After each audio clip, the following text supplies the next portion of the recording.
une nouvelle espérance. C'est la caractéristique du vrai chrétien. Une perspective entièrement nouvelle s'élever à son horizon.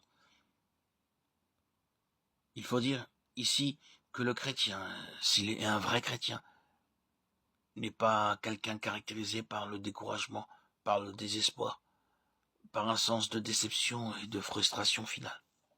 Un chrétien est quelqu'un dans l'être duquel la conscience d'avoir devant lui quelque chose de merveilleux, quelque chose de futur, est enraciné profondément.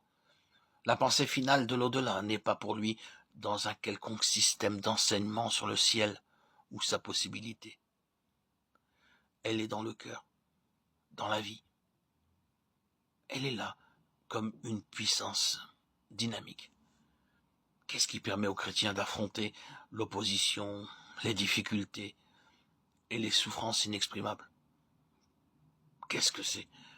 D'autres capitulent, lâchent tout, tombent dans le désespoir. Le chrétien continue, tout simplement.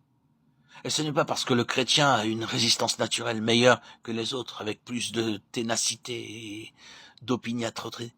Pas du tout. Il arrive très souvent que les chrétiens soient les faibles aux yeux des hommes. Mais cette espérance agit en eux. Ils sont saisis par une conviction intérieure que cette vie n'est pas tout, que cette vie n'est pas une fin, qu'il y a quelque chose au-delà. Ils possèdent l'espérance qui leur est venue du Dieu de l'espérance. Romains 15, 13. Quelle est donc l'explication de tout cela?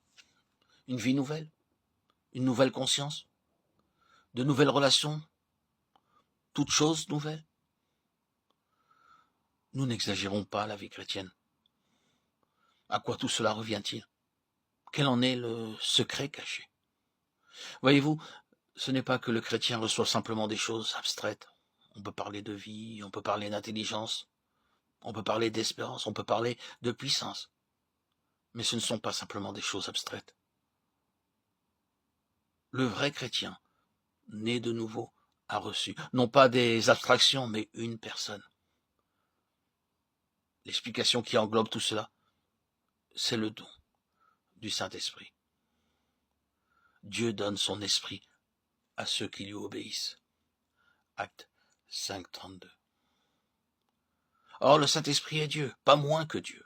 Le Saint-Esprit a l'intelligence et la connaissance de Dieu, toute la perspective éternelle de Dieu, les éléments de l'éternité.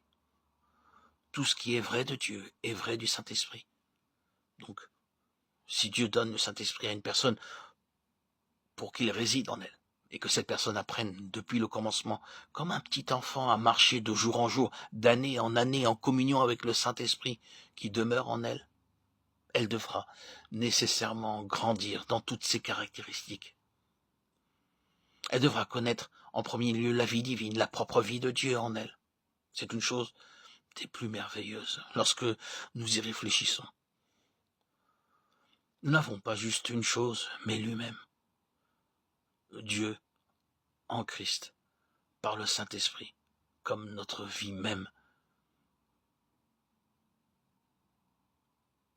J'aime la manière dont la Bible nous exprime cette vérité. Choisis la vie en aimant l'Éternel ton Dieu, en écoutant sa voix et en t'attachant à lui. Car c'est là ta vie et la longueur de tes jours. Deutéronome 30, 20.